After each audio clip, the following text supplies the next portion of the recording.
Buen día, primero Oscar, un gran saludo a usted y a toda la importante audiencia. Gracias por el permanente interés en los temas de Bolivia y de América Latina.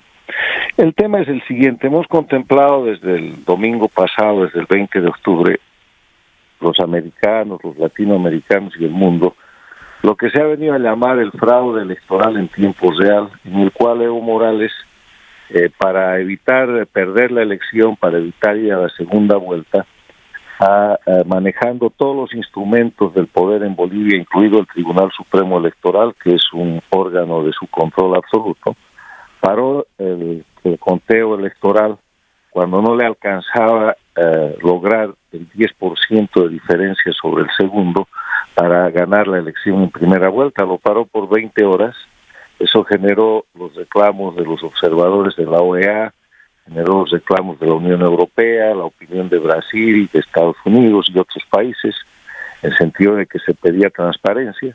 Pero Evo siguió, y durante la semana, Oscar, yo he tenido el gusto de ser entrevistado por usted, por el programa Ahora con Oscar Aza y por una cantidad de medios de comunicación internacionales y locales, para mostrar cómo se iba produciendo el fraude y para anticipar que lo único que estaba sucediendo en Bolivia era la aplicación del método castrochavista de dictadura electoralista ya aplicado en Venezuela con la elección de que Maduro le robó a Capriles, ya aplicado en su momento con Correa en el Ecuador y aplicado en Nicaragua con Ortega.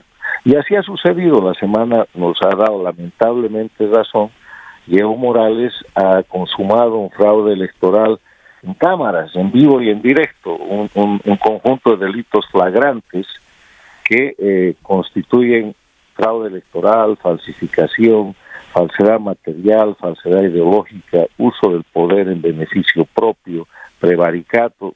Se han vaciado la mitad del Código Penal, pero en Bolivia no hay una autoridad donde uno pueda reclamar para pedir que se haga justicia, que se anulen esas elecciones, que se procese y se encarcele a los culpables, porque Evo también controla las Cortes de Justicia, el Poder Judicial.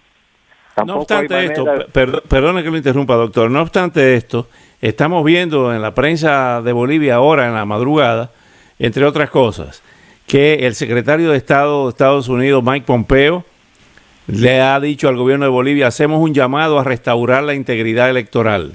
Por otra parte, hay tranques en diferentes puntos del país y cercos por parte del gobierno, de manera que hay una especie de situación muy anómala, donde vemos que Mesa le está diciendo a Evo si es bloqueador o delincuente. En el Plan 3000 exigen la renuncia de Evo y nuevas elecciones. Por otra parte, cívicos de 3 departamentos llaman a Cabildo Nacional para mañana martes. Campesinos afines al MAS inician bloqueo en Bulo Bulo. O sea, por una parte Evo está bloqueando y por otra parte el país se va paralizando. ¿A dónde? Y la pregunta concreta: ¿a dónde puede desembocar esto a corto plazo? Bueno, el tema es, Oscar, que este es el 6º día de paros cívicos en Bolivia contra Evo Morales, que empezaron pidiéndole segunda vuelta y ahora le están pidiendo que haga nuevas elecciones y que se vaya. Y Evo Morales, en respuesta, ha puesto en marcha lo que es la segunda etapa, la etapa postelectoral de la agenda castrochavista, que es la de decir que hay golpe de Estado, atacar al imperialismo y empezar a buscar víctimas dentro de lo que es el escenario local. Y para eso él ha decidido que va a enseñarle a bloquear a los bolivianos. No necesita enseñarle, siempre bloqueaba a Bolivia antes de ser presidente, cuando era dirigente cocalero. Y ha dicho que va a acercar las ciudades, las va a sitiar, las principales ciudades, y ha empezado ayer. Ha empezado con sus dirigentes cocaleros y con todo el aparato del Estado a llenar de piedras los caminos para bloquear a los movimientos cívicos. Esto es una cosa que la podemos describir como aquel viejo ejemplo, esa vieja paradoja que es la fuerza irresistible contra el objeto inamovible. Y ahí viene lo que usted empezó comentando. Hay cabildos abiertos en todas partes. El sábado pasado había aquí un cabildo en Miami. Yo he ido como ciudadano boliviano, todo el mundo hablaba y en determinado momento me invitaron a hablar. Hablé durante 2 minutos haciendo simplemente un llamado a la unidad, porque yo creo que la única manera de derrotar una dictadura como la de Evo Morales, que no es un proyecto nacional, sino que es un proyecto con soporte transnacional, operada por Cuba, Venezuela, soportada por Nicaragua y por las FARC, es con unidad, una unidad que no tiene que ver con partidos políticos, que no tiene que ver con ideología, que no tiene que ver con simpatías, que no tiene que ver con regionalismos ni con posiciones económicas, una unidad real que permita recuperar la democracia en Bolivia, y una vez restaurada la democracia, entonces cada uno a su rincón, los que son de izquierda son de izquierda, los de derecha, se cobran cuentas entre los que no se quieren y así sucesivamente. Justamente hablando de eso, doctor Sánchez Berzaín, citamos una noticia que está circulando en la prensa de Bolivia y en la prensa internacional. Dice, el ministro de Gobierno, Carlos Romero, señaló en el programa El Pueblo es Noticia que las actuales manifestaciones en Bolivia están siendo dirigidas por Carlos Sánchez Berzaín, ex ministro de Defensa de Gonzalo Sánchez de Lozada, desde Estados Unidos, siendo esto parte de una conspiración para desestabilizar al gobierno de Evo Morales. Es quien Sánchez Berzaín ha participado, citamos textualmente lo que dice este señor, dice, es quien Sánchez Berzaín ha participado protagónicamente en el diseño estratégico de este esquema conspirativo. No lo ha hecho ahora, lo viene haciendo de manera recurrente. Es quien ha ido señalando los lineamientos políticos a través de los cuales debe actuar la derecha en nuestro país, dijo Romero. Bueno, le ha dado un poder a usted extraordinario. Yo no sabía que estaba tan cerca del poder, conversando con el doctor Sánchez Berzaín. Bueno, Oscar, Romero se refiere a mis libros, a mis columnas semanales, a mis ensayos, en los cuales yo desde hace años vengo señalando que hay dos Américas, una democrática, una dictatorial. Muestro a Cuba como la dueña de este proceso, el castrochavismo, y a Bolivia, Evo Morales y obviamente su ministro Romero como los títeres de la intervención extranjera. Entonces ellos me leen mucho y si ven en eso una estrategia, bienvenidos. Ahora, en el tema boliviano yo quiero decirle algo muy claro.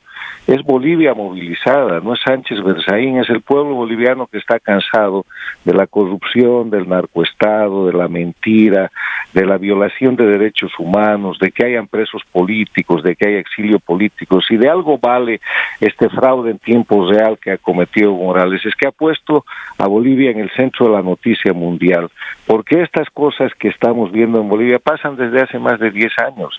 El año 2008-2009 ya hizo más de una docena de masacres, mató gente en el Porvenir, mató gente en el Hotel Las Américas, en La Calancha, en Cochabamba. De ahí salieron decenas de presos políticos que incluyen al gobernador Leopoldo Fernández de Pando, al general Gary Prado Salmón, por el solo hecho de haber sido quien capturó al Che Guevara en la guerrilla en Yancahuazú. Lo tienen preso, un general retirado que es un handicap impedido, que es un héroe nacional, y así sucesivamente. Entonces lo que estamos viendo en Bolivia es el levantamiento de la indignación del pueblo contra el aparato de intervención cubano-venezolano operado por un traidor a la patria que se llama Evo Morales, que ahora está listo para dispararle al pueblo. Y en eso yo tengo que participar, no solamente como analista, como un académico y como una persona que defiende la libertad y la democracia, sino como boliviano, como lo he venido haciendo en el tema de Venezuela, en el tema del Ecuador contra Corea, como lo hago con el tema de Nicaragua, y como lo haré donde haya oprobio, donde haya abuso, donde haya violación de los derechos humanos y donde hagan desaparecer el Estado de Derecho y la división de independencia de poderes para establecer poderes corruptos, totalitarios, que violan a la gente. Entonces ahí estoy, y al señor Romero ya le contesté ayer, porque lo que él está tratando de hacer... ¿Quién es este señor Romero? ¿Quién es este señor Romero? ¿De dónde sale? Es el ministro de Gobierno, es un dirigente de barrial, después deportivo, sin demasiada trascendencia y obviamente sin demasiada lectura, pero más allá del tema personal, él está cumpliendo la agenda que la embajada cubana le ha puesto sobre la mesa, y lo próximo que va a venir es que va a hacer una conferencia de prensa, va a presentar unos cuadros en el cual va a aparecer mi nombre, el nombre de otros exiliados, va a aparecer Mesa y van a aparecer la gente a la que quieren meter en la conspiración para tratar de decir que están ellos ahora son defensores de la democracia y del voto electoral. Los bloqueos que está haciendo Morales dicen por la defensa del triunfo electoral. Hay que tener cara para hacer eso. Y después van a presentar esos cuadros y van a empezar acciones internacionales o nacionales, van a buscar apresar a los locales, van a tratar de hacer una nueva campaña de asesinato de mi reputación a nivel internacional. Lo han intentado tantas veces que eso ya está casi blindado, pero siempre molestan. Y resistiremos, pues, Oscar, y esperamos que esta vez en la confrontación de la fuerza irresistible contra el objeto inamovible, que es una paradoja, que no es verdad, es un ejercicio académico nada más, sea la fuerza irresistible la que termine de una vez con esta dictadura. Hablando de acontecimientos en el fin de semana, ha ganado nuevamente el kirchnerismo en Argentina. ¿Cuál es la lectura? Y las elecciones en Uruguay van a una segunda vuelta entre el Frente Amplio y el grupo que encabeza el candidato Lacalle.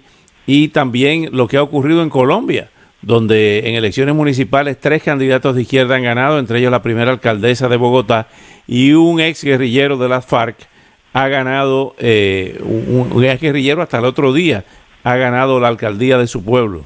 ¿Cuál es la lectura que hace el doctor Sánchez Berzaín de esto que está ocurriendo? Además, han sido anunciadas a partir de hoy nuevas movilizaciones en Chile, donde todo luce que lo que quieren es la caída del gobierno de Sebastián Piñera. A ver, por partes en este tema, bajo un concepto general. En el concepto general de América Latina, sin duda hay una arremetida de lo que llamamos castrochavismo, está confesada por Maduro, está confesada por Diosdado Cabello, y es una arremetida que tiene 2 flancos. Tiene el flanco de la violencia, como hemos visto en el Ecuador, como estamos viendo en Chile, como hemos visto en la provocación con el rearme de las FARC en Colombia, y tiene el flanco de la utilización democrática con ingentes recursos, dinero, propaganda, donde participan y pueden obtener resultados como los que está usted describiendo en las municipales de Colombia y en la Argentina. Dicho eso, en ese panorama general en que la gran confrontación no es ideológica, es de sistema, de un sistema democrático en el cual hay rendición de cuentas, alternancia en el poder, Estado de Derecho, división e independencia de poderes, respeto a los derechos humanos, versus gente que llega al poder para tratar de quedarse indefinidamente allá, con corrupción y con todo lo que estamos viendo en Venezuela, Cuba, Nicaragua y Bolivia. En ese contexto general, vamos a la Argentina. En la Argentina tenemos un problema que ha generado un resultado porque ha habido un muy mal gobierno.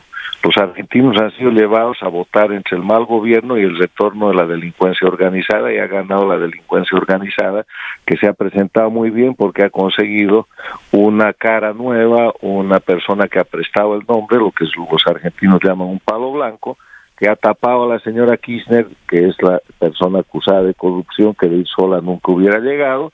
Han hecho una buena campaña, Macri ha hecho una mala campaña, después ha mejorado, y el resultado es que le han ganado algo así como 48-40.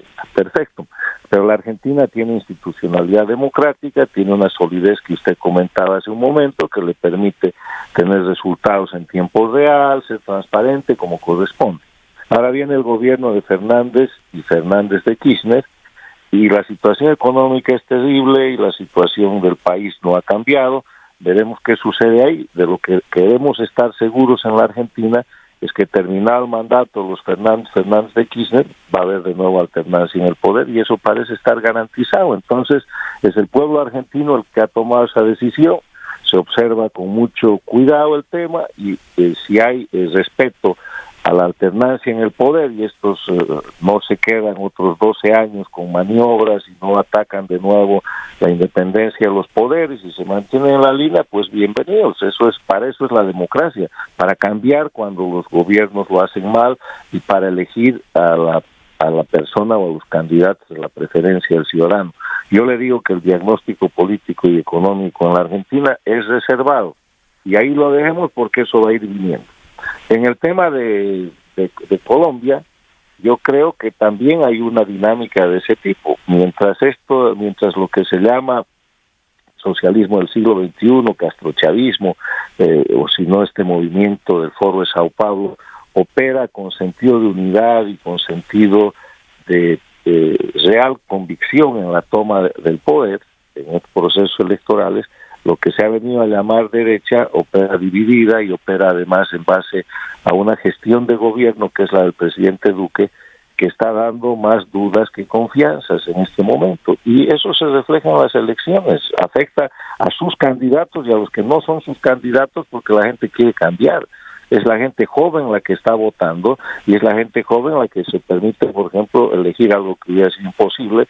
La alcaldesa elegida en Bogotá es una señora lesbiana que lo primero que ha hecho al ganar ha sido darle un beso a su novia o a su marido, y a mí me parece muy bien, porque esos son los aires de los tiempos. Lo único que hay que mirar es que eso suceda democráticamente y con la misma fuerza y con el mismo derecho que los colombianos hoy día eligen esos alcaldes, mañana cuando corresponda los podrán cambiar. De eso se trata, de que si se hace una mala escogencia, pues el mecanismo legal en el momento que corresponda se pueda escoger otra persona. O sea, estamos viviendo simplemente en Colombia los tiempos de campañas electorales con una sombra de duda de lo que son los candidatos llamados de derecha. Ahora vamos a Chile. En Chile yo creo que las condiciones están dadas para que derroquen al presidente Piñera, porque el presidente Piñera ha hecho un pésimo manejo de crisis y ha abierto todas las posibilidades para que la gente que está en un proceso realmente conspirativo avance en ese proceso. Primero ha sacado las Fuerzas Armadas a la calle, ha hablado de guerra, ha sido desmentido, las manifestaciones no han cesado. Entonces ha cambiado de lado y le ha pedido perdón a Chile. Lo que ha hecho es, sin ningún consenso además, ha puesto una agenda nueva, ha cambiado su plan de gobierno. O sea, ha entregado a conspiradores y no conspiradores todo lo que pedían y lo que no pedían. Y después de eso ha pedido la renuncia a su gabinete y obviamente la bestia que está atacando la democracia de Chile ha visto una posibilidad, una gran debilidad, y allá va.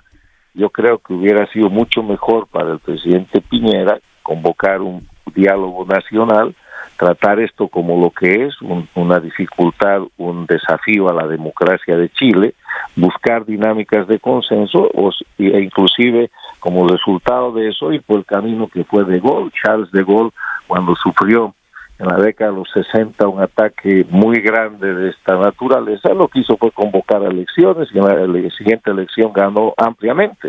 O sea, hay mecanismos políticos, pero yo veo una actitud, un manejo de crisis en Chile, que es un país que debería tener experticia sobre ese tema y que las tiene, muy deficiente, que puede llevar a la caída de Piñera. Finalmente, el triunfo del kirchnerismo en Argentina tratará de reformular su alianza con Venezuela, con Cuba, y retomar el tema del socialismo del siglo XXI. Sí, eso es claro. En la política exterior, el retorno del kirchnerismo a la Argentina es un triunfo para el castrochavismo. Fernández de Kirchner, Cristina, además de tener juicios por casi 100.000 millones de dólares que dice que se ha robado, tiene a la hija tomando medicina en Cuba y ella viajando permanentemente a La Habana. Tiene todo el asesoramiento del aparato de político cubano, nunca se ha movido de su lado, castrochavista. Tiene una relación directa con lo que es el régimen de Venezuela y de Bolivia. Bolivia están batiendo palmas porque ya lo dijo Alberto Fernández en su visita de hace unas semanas a Evo Morales. La Argentina va a abrir las puertas de nuevo a la dictadura boliviana y van a tener una amplia relación. Entre las cosas que hizo tibiamente el gobierno de Macri fue cerrar la frontera de Bolivia por el tema del narcotráfico. Entonces, tenemos en la Argentina, en el ámbito internacional, un voto más a favor en todos los organismos internacionales, y en el Grupo de Lima se pueden olvidar de la Argentina, y en la OEA el voto cambió. y las cosas van por ese camino. Es una consecuencia internacional muy delicada para la defensa de la libertad y la democracia, pero que no va a poder ser sostenida por demasiado tiempo, porque la Argentina está en quiebra y la Argentina necesita seguir con un stand-by que ha sido paralizado con el Fondo Monetario Internacional, y eso supone que los Fernández Kirchner hagan más de lo que Macri estaba haciendo tibiamente, y esas son medidas antipopulares.